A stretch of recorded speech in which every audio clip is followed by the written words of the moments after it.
因為我嘅立場唔係左，亦都唔係右，係前。而佢哋用，因為而家香港睇個6·4事件嗰個立場個觀點，一係就係偏向於右，或者係好激進嘅；一係就係左，對呢個國家用國家嘅角度嚟睇翻呢件事。而我就拉咗，而係用堅信翻自己嗰套嘢去講説話。所以點解會人哋覺得我模糊咧？因為我唔係佢哋兩 side， 而我係喺中間，而我係鮮明堅定地喺嘗試喺平反6·4呢個大原則嘅前提之下，去講出我自己嘅意見。所以我係好鮮明。咁唔好意思，我真係好厚，即係又話咩輸入新嘅元素咁。真相係真相啦，點解會有新元素啊？點解新元素都咪假嘢咯？講真，你講6·4，你點可以唔講歷史啊？好似20年嚟冇人講歷史咯，你第一個覺得無端端啟蒙咗要講歷史咁樣。其實問咁多問題，我覺得最終係錯出一樣嘢嘅啫，就係其實會長冇立場咯。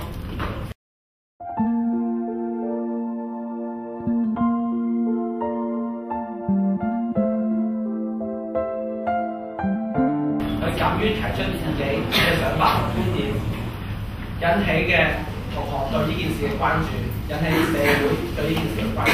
而我相信我之後，或者係希望喺香港藝術界別嘅有人去不斷對佢自己對6·4嘅睇法提出意見同埋呢個反思。任我想，我最多想一覺睡去，期待你。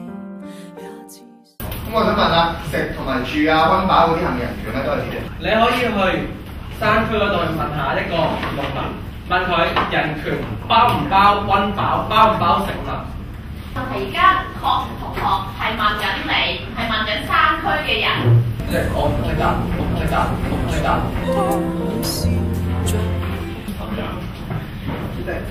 因為我嘅立場唔係左，亦都唔係右，係前，係前，係前。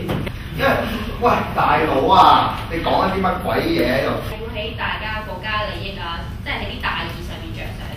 你話你自己起前，但係咪前面靠左咧？其實。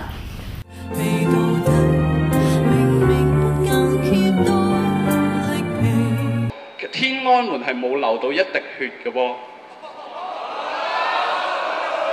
我唔明點解個同學會提出啲咩言論。我自己都喺度讀書，我頭先聽到啲同學咁樣講話，冇死過嗰個人，我覺得好心痛。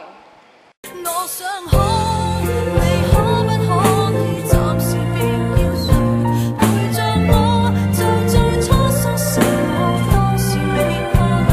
咁我想強調嘅，我係支持平反6·4，但係我支持平反6·4嘅側重點係側重於呢個宣揚並正面評價當時學生呢個學運嘅本質係愛國嘅，係為咗社會嘅，係見到國家有貪腐有腐敗。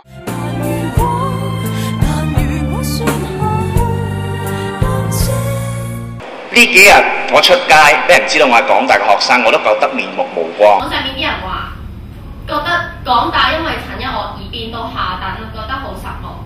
你會唔會對於你嘅言論同埋你之前講過嘅，即係你自己個行為會點咧？我想再觀察全體嘅發展，即係令到港大蒙羞，港大學生蒙羞，你身為會長竟然同我講話唔使咁點，即係呢個咩言論嚟㗎？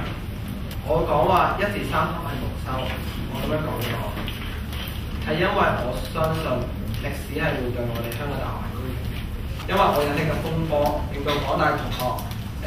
港大嘅形象喺社會上邊有一個受損，而作出道歉。我所代表嘅嗰番言論並唔係香港大學學生會嘅立場。